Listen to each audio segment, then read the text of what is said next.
Hello, everyone. I'm juggling letting people in as I'm speaking, so this is going to be a challenge. But welcome to this Zoom event with the enticing title "End Poverty, Make Trillions." So I'm Maya Williams-Verone. I'm president of the Harvard Black Alumni Society of Los Angeles. I'm your host for this evening. We are doing this in partnership with the Harvard Club of Southern California. And I would like to begin by acknowledging that the land on which those of us who live in Los Angeles gather is the traditional, ancestral, and unceded territory of the Gabrielina Tongva people. We recognize the land as an expression of gratitude and appreciation to those whose homelands on which we reside. Now I'd like to tell you a little bit about our speaker, Darryl Finkton Jr. Darryl is an investor, community organizer, and Rhodes Scholar. He co-founded a 200 million plus public-private equity fund before stepping down to manage End Poverty, Make Trillions full-time in 2021. Darryl has extensive experience in finance, policy, research, economics, public health, asset management, and social reform. He has driven strategic decision-making at leading institutions such as McKinsey & Company, Evolent Health, and Genentech. Darryl graduated with honors from Harvard with a degree in neurobiology and African American studies. Darryl graduated from Oxford University with advanced degrees in epidemiology and public health. So the ways that this evening is going to proceed is that Darryl is going to give us his presentation. Then I will give a short interview and pose a few questions. And after that, we'll open it up to all of you. So you can jot down questions while you're hearing him speak. If you would like to ask a question, you can either put it in the chat if you would like for me to read it, or you can use the raise hand function, which is you can find it at the bottom of your screen. Because we might have a lot of people, we were spread over several screens here. If you just raise your hand physically, I probably won't see it. So please resort to one of those other two options for asking a question. Okay, take it away, Darryl. Thank you, Maya. And it's good to have a chance to talk to people today. I always love these conversations because what I really try to do here is I'll walk you through the general idea and concept behind the policy, and we'll get to the details about what I'm doing to try to make that a reality. But what I find really exciting is when we, really create a safe enough space where we feel comfortable asking the difficult questions. And I say that because that's the ultimate aim here is for people to say, something here doesn't feel right. I've got to wrap my head around this, and let's have that discussion. Because in that process, one of two things are going to happen. Either I get an opportunity to answer that in a way that maybe perhaps changes the way you think, or you ask a question I haven't heard before, and you can change the way I think and change the way we're constructing the legislation. So either way, I consider that a win. So hopefully we can, really dive in and not be shy about asking the difficult things. To dive right in, it's just poverty is one of those things that we think is a really hard problem to solve. And that's what got me interested in this, is growing up in an environment where everyone around me was poor and everyone around me had dark skin. I just kind of couldn't wrap my head around why was that. And so you go through these different institutions and you're learning and you're trying to figure out what's happening. And the deeper I got into the financial space, the numbers just started to really kind of stick in my head. And I asked myself, like, wait a second, in a modern economy, what is poverty? And all poverty is in a modern economy is an insufficient amount of income to be able to purchase the food, clothing, shelter, and transportation that you need. And so if you think of it in a pure monetary standpoint and ask yourself, well, how much would it cost to just give everyone in the US enough money so that they could purchase the bare minimum? Well, luckily, HHS, or Health and Human Services, is already telling us what that number is. They make their best estimate every year of what the bare minimum each household would need to be able to purchase its essential goods. And so if we created cash grants and just gave that to everyone, that would cost about $2.5 trillion. and you would have no one, by definition, living below the poverty line. But you also would never get anything like that passed. When we start talking about trillions, you got to put things in perspective for folks. And the U.S. budget is usually around $6 trillion a year. So at $2.5 trillion, could you do it? Yes.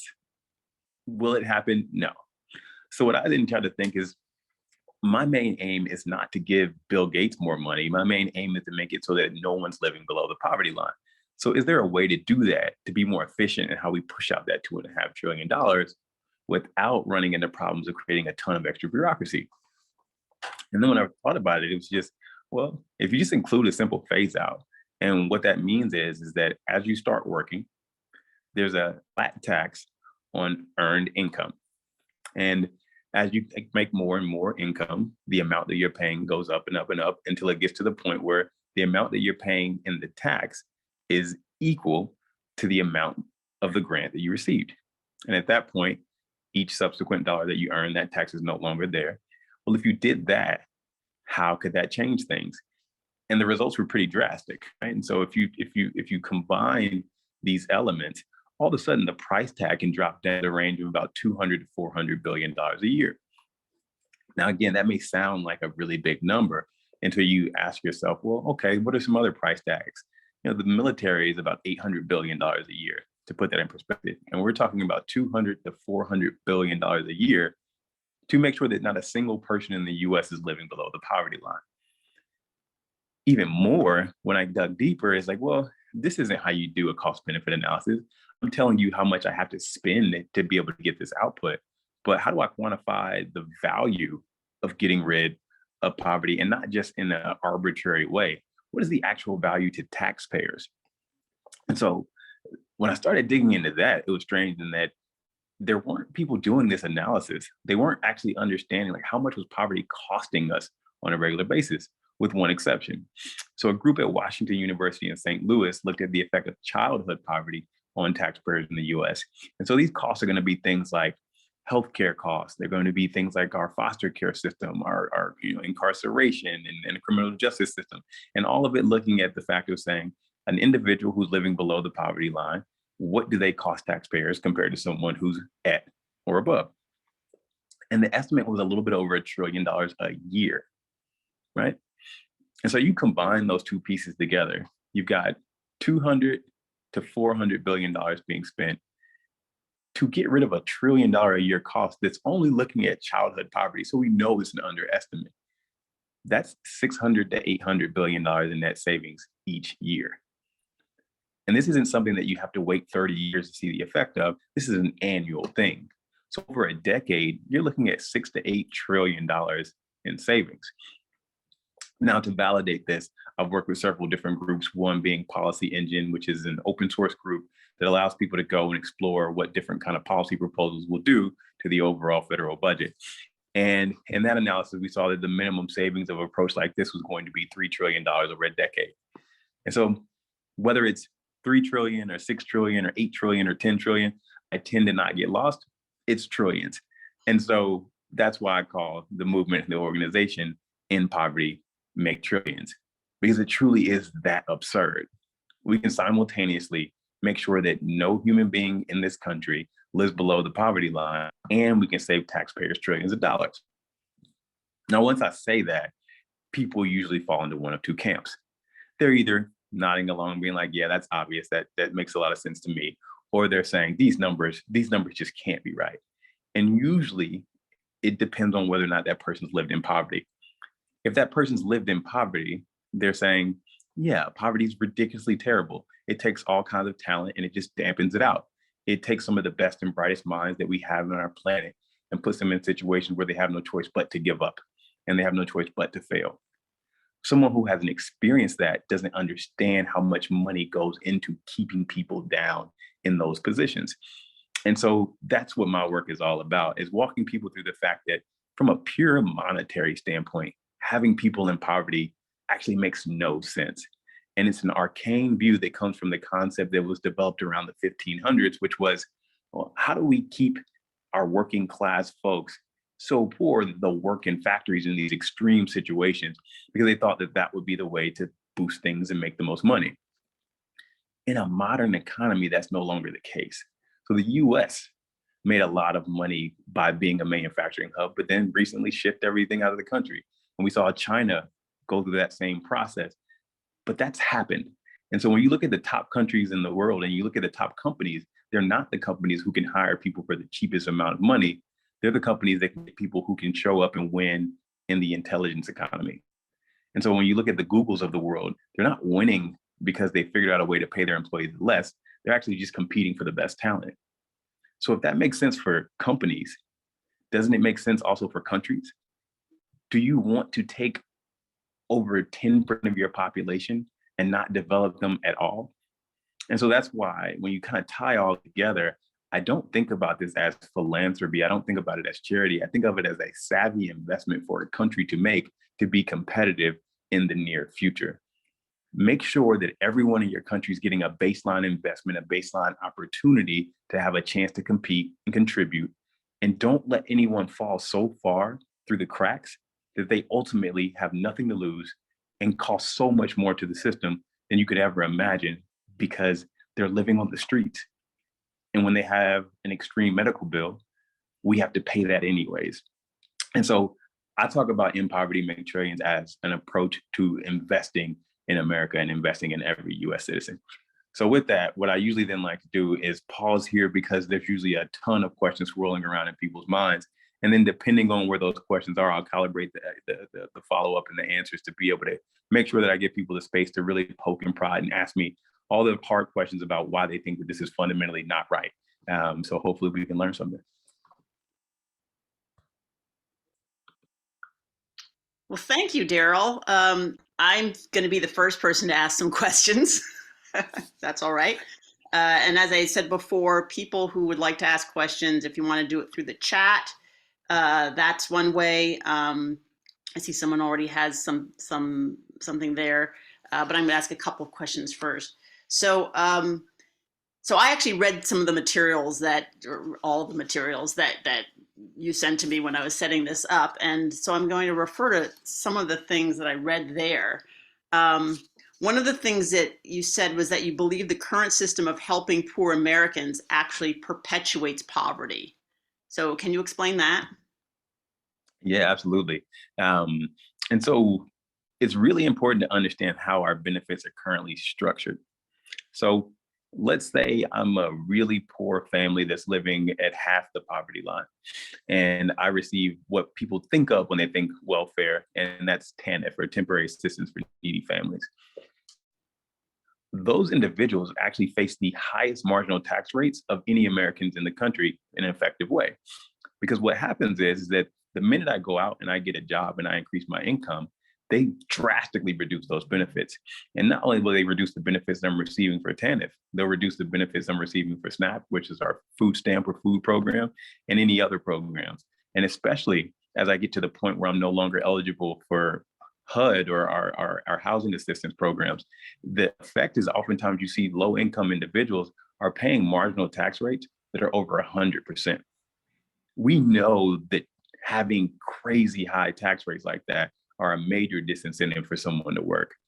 And then on top of that, we're telling people that while you're unemployed, I'm going to have you jump through all these different hoops and all these different programs to just try to figure out like how to keep things afloat. You are basically telling someone, I'd rather you spend your time and energy navigating the system and figuring out how to collect a check than saying, why don't I just give you a baseline amount of support? And when you start working to improve your life, I'm not going to take that support away. I'm going to use that to be a boost for you. But that's it.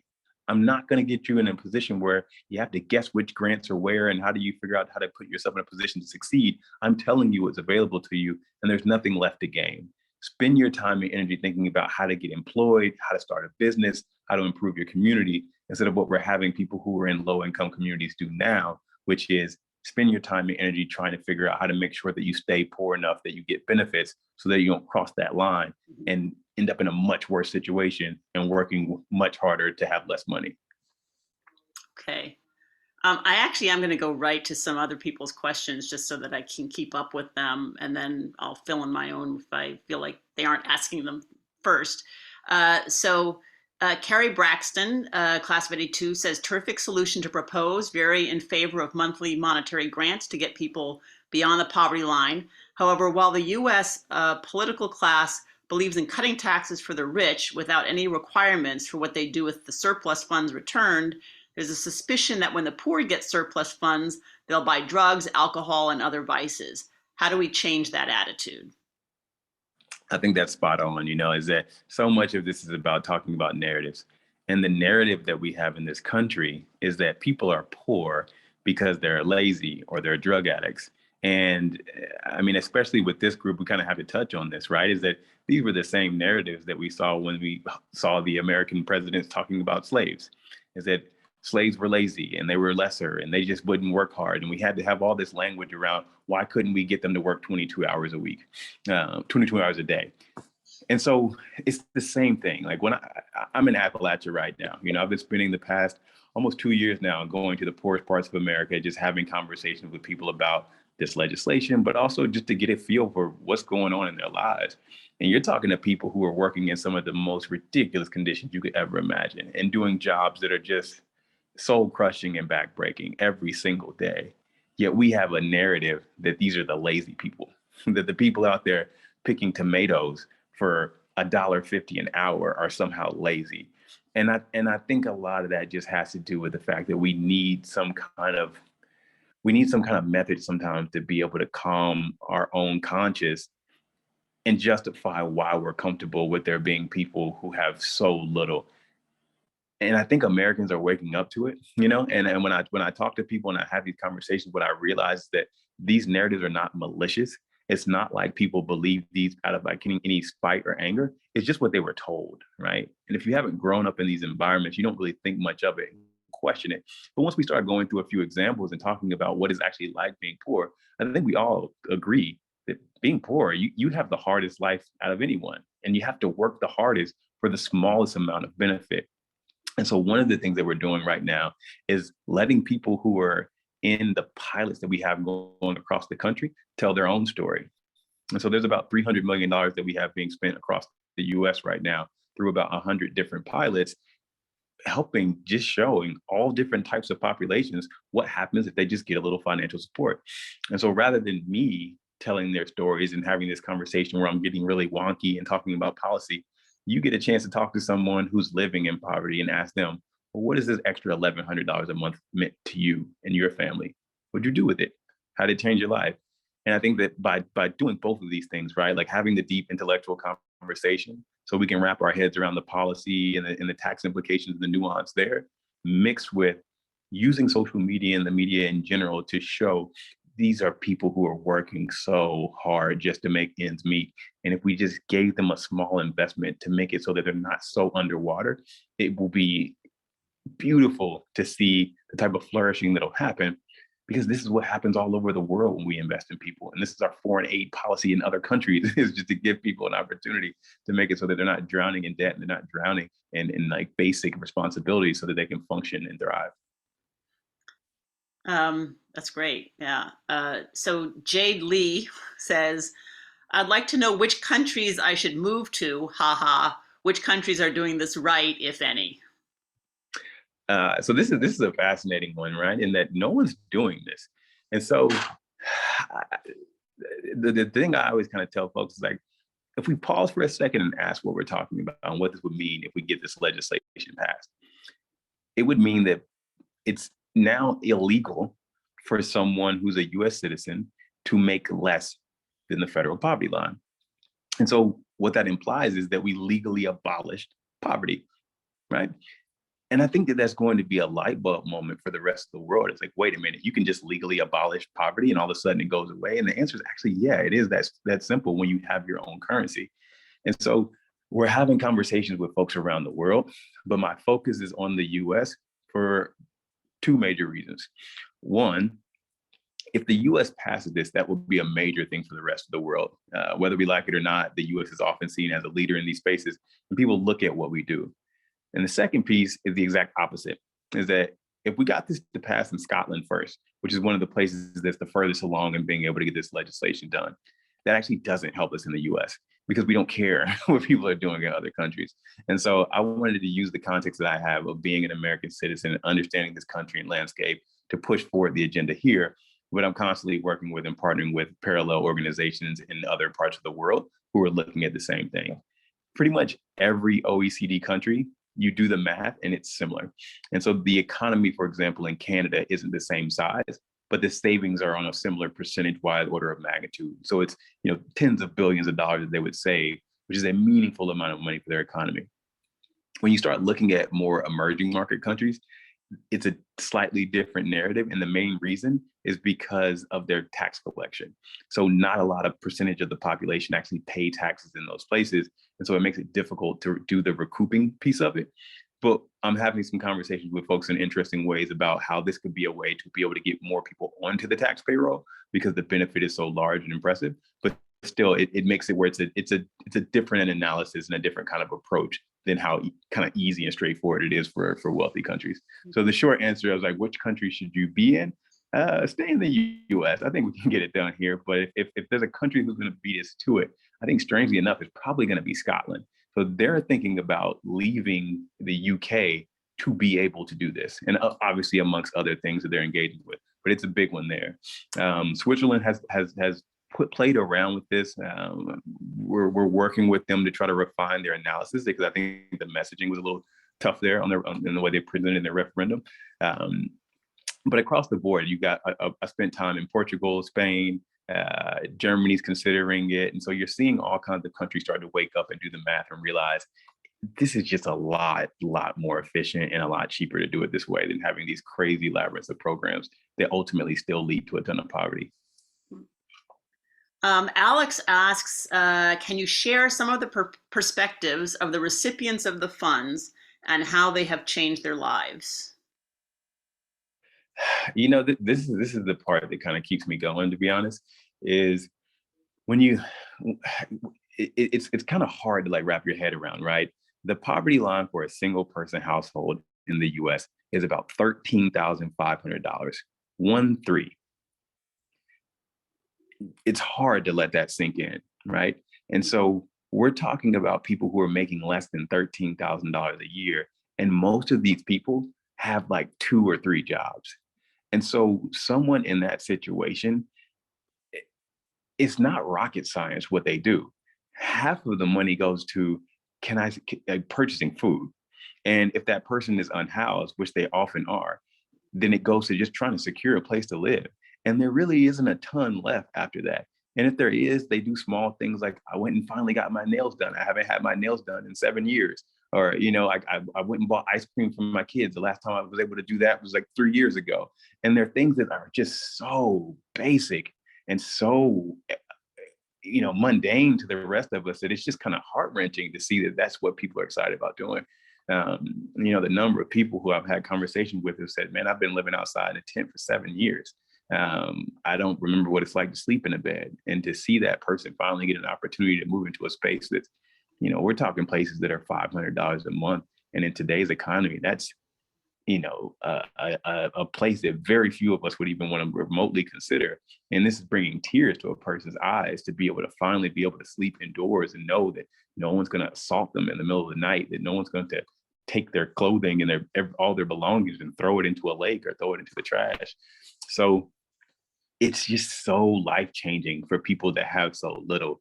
That really is what makes it easy to keep doing this.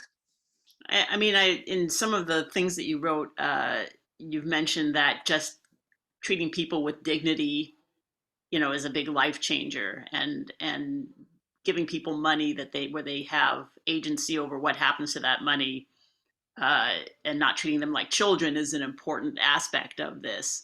But just to play devil's advocate, and I know the devil doesn't need an advocate, but just to play devil's advocate, what about the argument of, some people wanting to use this for drugs or alcohol or anything like that, about the vices? Does it matter? Is it okay if that's how they want to use it? I answer this in different ways, but like, I grew up in a pretty poor neighborhood where everyone was struggling more or less. And when we would go to parties, there was If you were lucky, maybe a little alcohol that people brought, maybe a little bit of weed if some people brought. There wasn't much. And when that was over, the party was over. When I got to Harvard, oh my God. I mean, there was liquor and drugs and all these things like all over the place, right? Because people had money. And like any good, when people have more money, they have more drugs and they spend more money on more elaborate, nicer drugs. And so this narrative that poor people do more drugs than rich people just is categorically false. And so on top of that, when you think about someone who's living outside, you are trying to cope with trauma that is like hard to fathom. So if at the end of the day, that person says, I don't want to be sober, I just want to find a way to get to sleep, I understand that. And so what we see is that across the board, as income goes up, drug use goes up, with one exception: the extremely poor. Because once you get housed, all of a sudden, you've got hope. And so you start drinking less. Tobacco use goes down, drug use goes down, because now you believe that you have something to wake up for. And you start to get yourself to a point where you're in a little bit better position. Does it happen overnight? Absolutely not, because you didn't get in that position overnight. It takes time to recovery. But should we be telling this person, hey, get sober while you're living outside before we help you? It's like, no, let's get them housed first. And it's a lot easier to stop using drugs when you're indoors and have a safe place to live and exist, and you know that you can eat tomorrow, than it is when you're afraid that you're going to get killed in the middle of the night, which is happening to so many of our homeless citizens. Mm-hmm. So in my mind, I'm just like, it's just another narrative thing that we've got to work on. It's like, come on, like, who's spending money on all the drugs? The people who have all the money. Yeah, true. So Ethel Lasco is asking, do we have numbers on how much a family in poverty is currently receiving from government benefits and entitlements, et cetera? And how do we account whether this help is improving their lives? Yes. So it varies significantly from state to state. The way the legislation is the draft bill is currently written is that this is not earned income. And so because it's not earned income, it has no effect on the existing programs. So the reason when we do it this way is so that we can split apart two decisions. One, how do we get people the money? And then two, well, should we get rid of other programs? And you don't want to be in a position where you have to make those decisions all at once at the same time, or else it becomes too difficult for Congress. And if it's too difficult, they just don't engage. And so by making it where it doesn't count as income, what we have our space to be able to do is ask ourselves, of the programs that currently exist, which ones are creating the most of a welfare trap, really high marginal tax rates, and can be sunset over a period of time?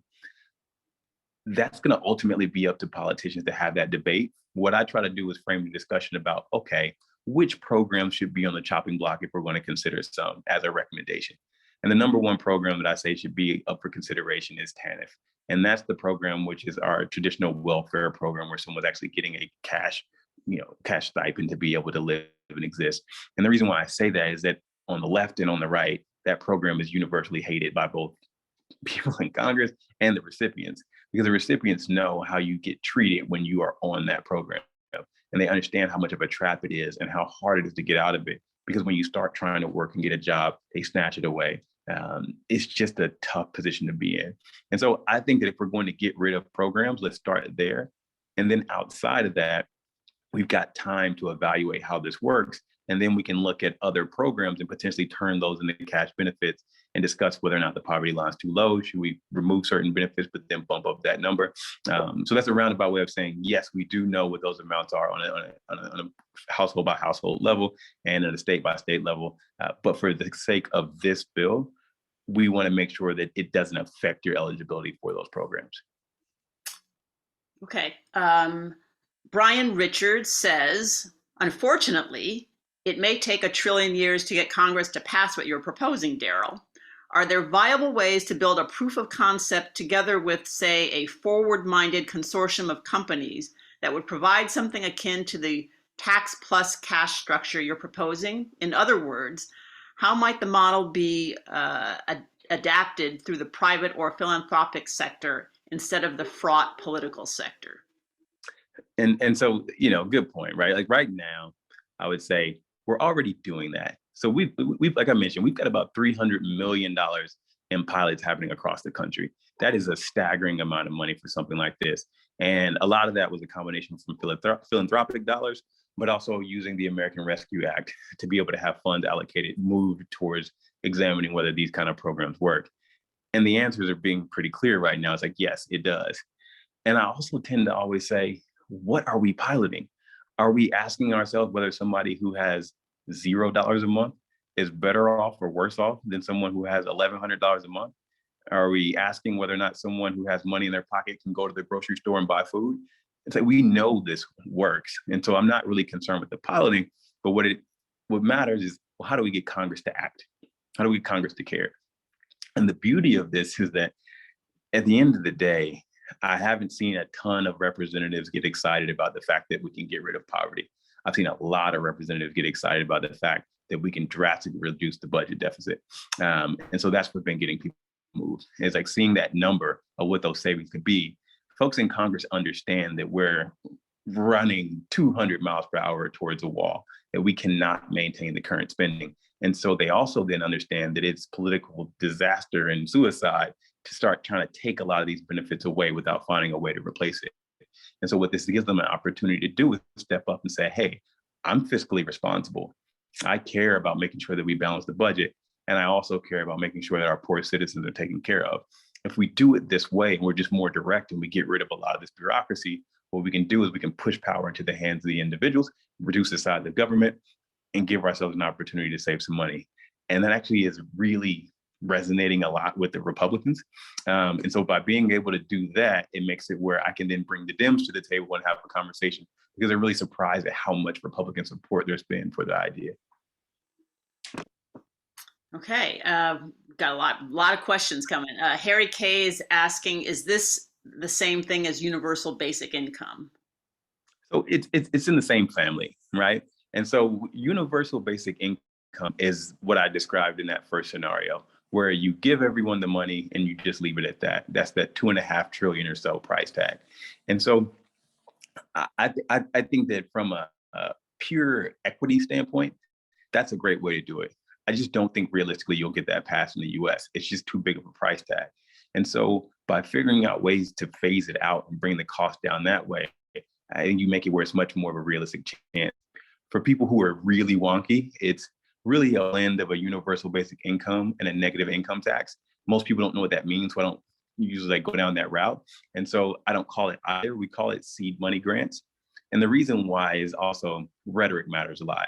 And what I noticed when I was going out and I was having these conversations is if I went to red states and I said universal basic income, people shut down immediately. If I said seed money grants and I walked them through what it is that we were doing, well, they loved the idea and thought it made a lot of sense. And so in that sense, it's just the branding matters. And it's just people understand what a grant is. They like grants. They understand that seed money is an investment. It's a small investment. And that's where I want people's brains to go. It's a small investment that we're making in every American citizen. And I've yet to meet a person that says, I don't like grants. Grants are a bad idea. And so it's been a nice way to be able to move things forward without getting people too caught up in semantics. Okay, this is from Vin. He says, please explain the narrative that speaks to how people that fall in the socioeconomic group are the same that drive the economy on amount spent versus saved, aka spending money on expensive brands, etc. The stereotype mindset is, how can these people living in or on the poverty line, how are they able to afford these products? Hopefully this question is on topic. I mean, the short answer is they're not able to afford those products, right? It's like we're just buying into like the marketing hype. Like I grew up in an environment where we really cared a lot about our like sneakers, right? Our tennis shoes. And people use that as an example of saying, look, it's, therefore poor people are poor because they're making really bad decisions. It's like, okay, let's talk about that. We're talking about a $150 pair of shoes. So yes, like that for someone who's poor, that's a big expense. That's usually the most expensive thing that a lot of people own. And so when you pause and let that sink in for a second, you've got somebody who's in a position where a $150 purchase is their one chance in life to feel good about who they are. and to feel like they are special and that they belong and that they're doing things well and that they look good. And so, yes, people will do things like that at times. Is that why they're poor? No, without question. The reason why they're poor is they're not making any money and there's no money to be made in their community. And when you show up for job interviews with their name or with their skill set, you just don't have a chance. And so I think what we do is we often want to simplify it and say that people are poor because they're making poor financial decisions. By far, the number one predictor of whether or not you're going to be poor is what zip code were you born into? And how long did you stay in that poor zip code? Poverty begets poverty. In the same way that the number one predictor for whether or not you'll be wealthy, what zip code did you grow up in? And how long did you stay in that zip code? How much inheritance did you receive? It's how much money is being handed to you and what environment are you being placed in. I don't think it's purchasing, $100 pair of shoes is the thing that's moving the needle here or there.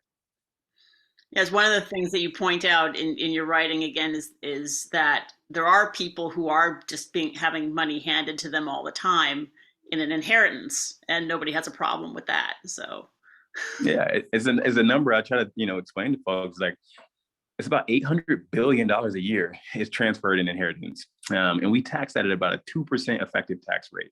So that's the government telling you that we think that's such a good idea that we pretty much don't want to tax it at all. And so if handing people money in that situation is a good idea, and we're talking about huge sums of money, how is it not a good idea to give a small amount to people who have absolutely nothing? And as a person who's been an asset manager as well, the thing I always say is everybody's bad at managing money, right? Like really wealthy people don't know money very well. Really poor people don't know money all that well. But when you're really, really poor and you're living outside, it's not an issue of like, what decisions am I going to make? It's like, I haven't eaten today. I'm going to go get food, I live outside. I'm going to get a place to go live. And it's not as if someone's living outside because they're making poor decisions with all this money they have. They're living outside because they don't have any money. And so, and again, I never think that these kind of things are coming from a malicious standpoint. We've spent hundreds of years telling these stories and these narratives about lazy, poor people that we've all really bought into it without kind of pausing and asking for a second, like, wait a minute, what is it that poor people are spending so much money on that's like keeping them in this like terrible, terrible position? When ultimately it's like, no, they don't even have enough money for their food and right. Basic transportation because they're making like $7.50 an hour. Shawnee is asking, who have been some of your strongest allies in this movement? I'm going out of my way to make sure that this is bipartisan. And I've been pleasantly surprised to see that it truly has been. I'm focused on the center. And so I focus center right, center left, and we've gotten some really good support on both sides. I tend to not name individual politicians in talks like this because until I get them across the finish line, like that doesn't really mean much. But then I'm also spending a lot of time and energy on corporate partners and major individual donors. And so that to me is ultimately the thing that's going to move this, is that I've got to be able to convince industry that this makes a lot of sense. And so I'm spending a lot of my time talking to a lot of the major grocery stores, a lot of the folks who are low-cost providers of goods across the board, online goods, and the reason why is if all of a sudden we start giving cash to the poorest Americans, what are they going to do with that? Well, we know they're going to go buy food. We know that they're going to go buy the basics. Where are they going to go buy these things? Well, one, in their local area, which is great because you want to boost the local economy. And then they're also going to spend it at the cheapest provider of those things. Well, the cheapest providers are usually the biggest corporations in America. And so I'm working with them to help them understand that not only is this something that will be good for their bottom line, it's also good in that they also tend to be the employers who have the most employees who are making minimum wage.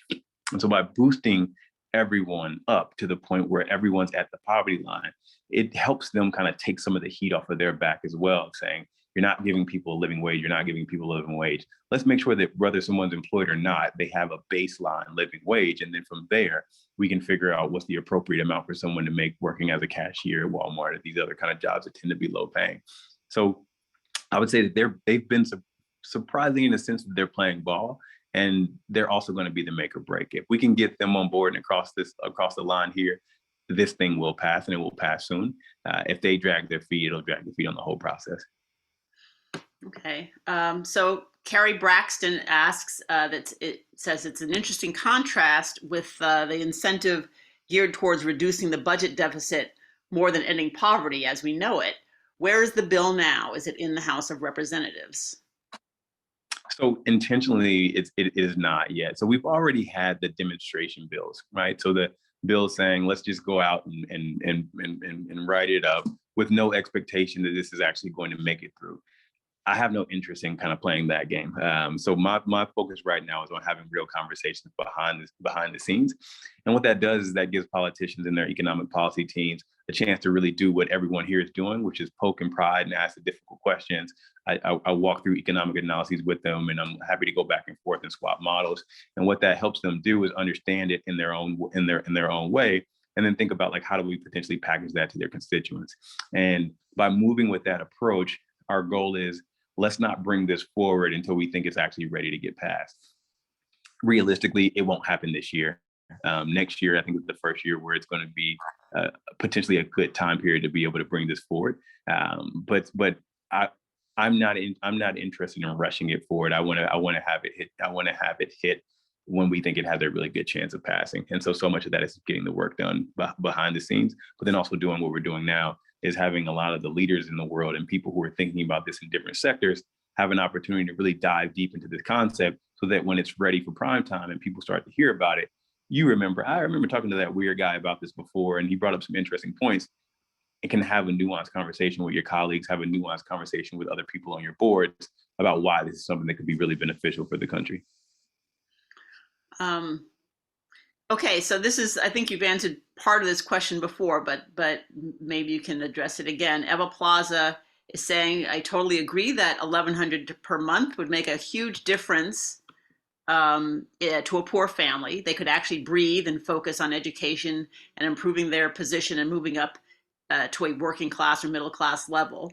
But some percentage of the poor will spend on extravagant items. Will that kill your program? So if the program starts and then you see some poor decisions made, or will that kill the program? I mean, look at inheritance, right? I go say it like that. How many people inherit money and do stupid things? Tons. Does that kill inheritance? Has there been a big, argument to be able to say, hey, no more inheritance, let's just get rid of this because these kids don't know what to do with this money? No. But that said, like, will some people make poor decisions with their money? Absolutely. And when do I think that will happen most? In the beginning, right? In those first few months where people haven't received money in so long, where they're not quite sure what to do. But what we've seen in all of our pilots is, using San Francisco as an example, we were giving folks $500 a month, and within 9 months, people were housed. I don't know how you get housing in San Francisco with that little bit of a boost of money, but people were able to do it. But it took them about 9 months to be able to get that to happen. So that doesn't mean that, that first month is just a shock. You're just like, okay, I've got money for the first time. Like, what do I do? And you're figuring things out. But that's the beauty of making this, where it's not once a year, and it's not a lump sum of money all at once. It's the way we usually do these programs is either once a month or twice a month. In the legislation that we currently have drafted, the recommendation is twice a month, so that it's not an overwhelming amount of money, and then a person gets time to learn and adjust and move forward. And I think that people learn and they figure it out. And when your needs are so palpable, like not having enough food and not having a place to sleep, I'm not super stressed about people saying, every single month I've been spending $1,000 on liquor. It's just like that's not what alcoholism looks like when you're on the street. You're not spending that much money on liquor. Mm-hmm. So I'm confident that people will get it together, and I really am excited about seeing what happens in entire communities, because a lot of people really buy into these ideas that poor communities are poor because people are making bad decisions. And as an investor, I just fundamentally disagree with that. Like, people are poor because there's no capital. There are no opportunities in their community. But if all of a sudden, not only do I have $1,100 a month in my pocket, but so do you, and so does everybody else in my community and all my friends. Well, then all of a sudden, if I know how to braid hair, I've got a lot more customers. If I know how to provide whatever kind of new widgets, I have a lot more customers.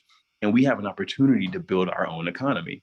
And so rather than seeing people making really bad decisions, I think we're going to see people building economies. And I think this will be one of the fastest growing sectors of our economy. And so for those who think that, poor folks make bad decisions, don't bet on it. Let me make all those investments. And I'm happy to see what happens. This kind of leans into what you just said. Harry K is asking, is there any kind of job training or work component that seems to be important to Republicans, especially given mismatch with so many job openings? So I am very big on job training and job opportunities. I'm not big on that being linked to whether or not you get this. And the reason why is when someone's going through a crisis, that is not the time period to make demands, right? And if my sister calls me up and saying, I'm having a horrible time, like things aren't really going really well, like I just, I'm going through a divorce, that's probably not the good time for me to mention that she should probably clean up her house more, right? Like when someone's going through a really bad time, like they need support. And so what we're doing is we're telling people who are going through the worst experiences we could ever imagine, not having a place to sleep at night, risking freezing to death in the winter and dying of heat stroke in the summer. And we're telling them, well, you've got to do 1, 2, 3, 4, 5 before we'll help you. That just makes no sense. And so what I want to do is let's 100% provide people with that support, but simultaneously, we need to make these programs available. And so I'm working with groups, for example, that are working with people who have low-wage jobs. They're actually showing them how to run and maintain the machinery that is replacing a lot of these jobs in the first place, so that they can understand how to take this negative situation and turn it into a positive opportunity. So 100% for job opportunities, 100% for job training, just not as a requisite of being able to get into something like this. Okay, so here's kind of a tough question from me. So, your premise stems from the idea that poverty comes from a lack of money, and by giving people more money, they can at least maintain a livable life above or at the poverty level. But isn't poverty also the result of a more complex web of systemic and structural racism that's kept certain communities from flourishing in this capitalist system? For instance, the disproportionate lack of property owners in the Black community wasn't from lack of money, but from being redlined out of areas or charged exorbitant prices for lesser properties. And the same with incarceration. Some Black people might be arrested for reasons that relate to poverty, but others are arrested for no reason at all. So won't that same sort of racist impulse affect and basically ruin a seed money system? So beautiful question. And this is exactly why we don't want to have, whether it's a work requirement, whether it's a job skill program, consistently what we've seen in America is if there's any way that they can tie a requirement to something, they will use that as a means to exclude Black and brown people from being able to receive the benefits. Period. And so by having it be unconditional, we are taking that out of the hands of local government, which usually is the one who's actually distributing these benefits and deciding who's eligible and who isn't. And that's why when you look at some of the poorest states in America, which on a global perspective would be third world, quote unquote, emerging market countries on their own, and they still don't pass out the federal funds that they have available because they're intentionally making sure that certain groups are excluded, right? So racism doesn't go away with this, but what it does is it tries to make it where racism isn't relevant in how we dish this particular piece out. Now, does it change how banks operate? Does it change how police operate? No, there's still tons of issues that we have in our country. But what it does do is that it gives those of us who are from and in these communities an opportunity to say, we now have a large amount of money, and we're talking $200 to $400 billion a year flowing into low-income communities. At $200 billion a year, that's an economy the same size of Sweden. That's an economy the same size of Hong Kong. And it's backed by the US government. So suddenly, Black and brown communities that are low income, but also poor white communities, suddenly become one of the most attractive markets on the planet. And that's what we want. We want to be able to be in a position where we can say, you know what, I'm not going to wait for the government to provide affordable housing. Now that people have this cash, I can build national affordable housing and have people pay for it out of this. And I know that they can afford it on a regular basis because it's backed by the US government. That's what I want to see, because I'm not in a position where I'm waiting for the government to stop being racist. I'm not going to wait for the country to stop being racist. I think that we've got to figure out ways to work around that system. And I think the best way to do that is saying, just give us the resources and let us figure it out. Good answer. So I have another question that's a little bit more about sort of the nuts and bolts, which is that it costs more to live in some cities than other cities. And so would there be some sort of adjustment made based on where you live, or would some people just have to move to a place that was more affordable if they wanted to be able to, for instance, find a home or afford things? So this is a big one. I'll explain what I propose and the rationale behind, but being aware that it's definitely something that we could debate. And so in this proposal, we use a single number, and that's the federal poverty guidelines. The rationale behind choosing a single number is that if you adjust by area, the number skyrockets because the cost of living in Malibu is going to be so much more than the cost of living in other places. And so if you're trying to ultimately adjust for where people live, the vast majority of the spending is just going to people living in the most expensive areas. And so you're really kind of incentivizing people to live in the most expensive places. And I just don't think that's a very effective use of taxpayer dollars. And it just will breed anger and resentment.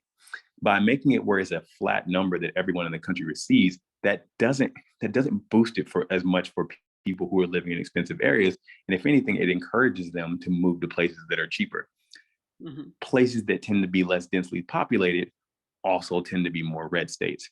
And so being able to get those places on board, this helps a lot, right? Because it's telling them like, okay, wait a second. So now all of a sudden we become a more attractive place for people to go. We can attract a workforce, but it's also a workforce that is coming with cash instead of coming with needs to be able to drain our social benefit system. So those are the main reasons why I take the approach that I do in advocating for a set flat number. Could someone make some pretty good arguments about why they think it makes sense to go with the adjustment route? For sure. I think that you'd have to have a different political environment to realistically do something like that, because no matter what, your price tag is going to be so much bigger. And for me, the key thing was we had to get this price tag down to a point where it's palatable for both voters and Congress. Okay. Okay, so this is a great question. Avis Atkins is asking, how can we help? How can we help? We are interested in doing so. I think that the first part of the question was clear, but then she clarified, help you if we are interested in helping. So one of the things I'll do is I'll drop my email into the chat. And it's just Darryl, DARRYL at endpovertymaketrillions.com.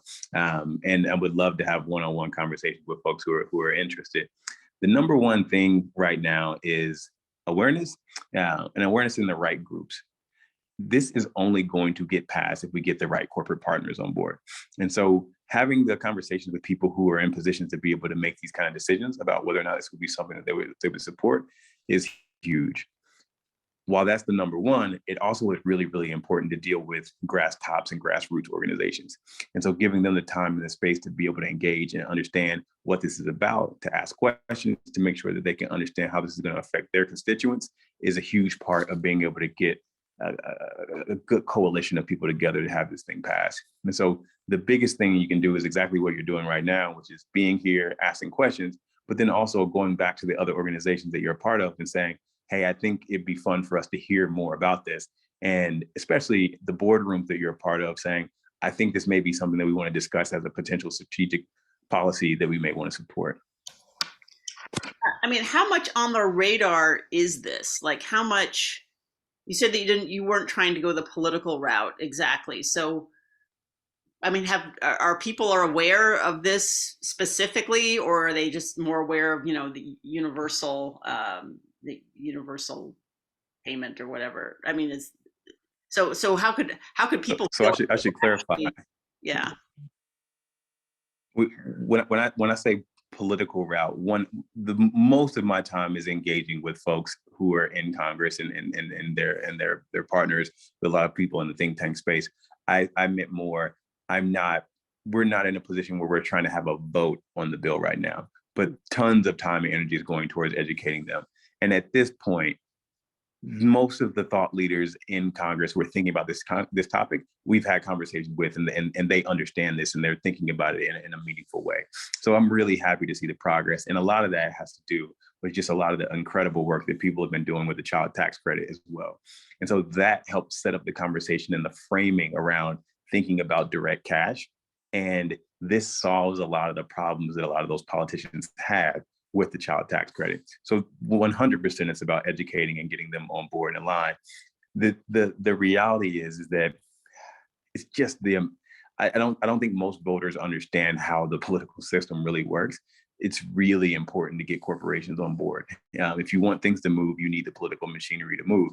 And they already have the infrastructure in place to be able to push stuff like this forward. It is really, really difficult to have a bill pass because there's just a groundswell of grassroots support. It very rarely happens. And so I think that is something that is a huge boost if we can get that public support. But if we don't do the groundwork behind the scenes of making sure that the policy teams understand it, that the think tanks understand it, and then most importantly, that the corporations are going to go out and push for it and say, this is a good idea and will help us, something like this could take decades to even get a chance to come to the surface. Someone asked did you drop your email address in the chat? If you didn't, I can put it in there if it's too. Yeah, I did not yet. Thank you. But does anyone else have any questions? Because we've gone through a lot in a short period of time, but this was an amazing presentation. It's a lot to absorb, and I certainly can't think of a reason why it shouldn't happen. Maya. Yes. So I guess Darryl answered my question, which is yes. why are corporate partners important if it's the federal government that's giving the minimum payment? Yes, that's why I didn't ask it, because he just answered it on his own. But do you have a follow-up on that, Eva? Yeah, and I mean that's one that could be a much deeper conversation in of itself about the actual plumbing behind how the system really works. But it's really expensive to win a Senate seat, and most of those dollars are coming from our major corporations. And so when they want something done, it tends to happen. Well, now Joe Rogers is asking, who's against this? Have you come up against anyone who is just staunchly against it? Yeah, the fun part about this has been, for the most part, people who are against it from ideological reasons. And I say the reason why that's the fun part is I can work with that. So if someone just fundamentally believes this is not a good idea because their incoming beliefs about how the economy works, we can talk about that and have that conversation. And that's typically been the case. There really isn't, but the thing that makes this different than whether it's gun laws or a lot of other different kind of things that we're struggling with, is there is no organized lobby on the other side. So there's no organized pro-poverty group that's spending billions of dollars to ensure that this stays in place. And so that gives us a big advantage in that we really have to work on changing hearts and minds, which is hard, but doable. Passing healthcare reform is really, really hard because there's billions being spent to make sure that doesn't happen. So the folks on the other side, for the most part, are people who think, why would I want to help out poor people? They're poor because they deserve to be poor. It's really walking through that narrative is most of my time and energy. Okay. It looks like, I think that's all we have. We have people saying thank you for sharing your ideas. A lot of people saying, you should run for president. Is that a possibility? Absolutely not. I think the more I learn about the political system, it's like the least interesting thing in the world to me. But I really have met a lot of people who are in the space and getting ready to run and thinking about run, who are fed up with a lot of this stuff.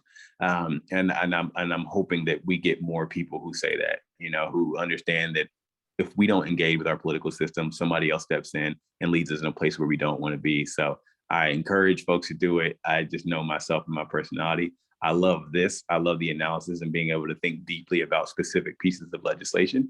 I have no desire to be in a position where I have to have a viewpoint on every single topic under the sun. I feel so. Well, thanks again. I wish you well, and we should connect again offline. And I think you have a lot of people that you've won over here. So thanks for your presentation. Well, thank you for taking the time. It's so fun to have these conversations with really smart people, and feel free to ping me on the side if there's something you want to follow up with. Okay. And everyone, again, thanks for joining us, and enjoy the rest of your evening. Take care.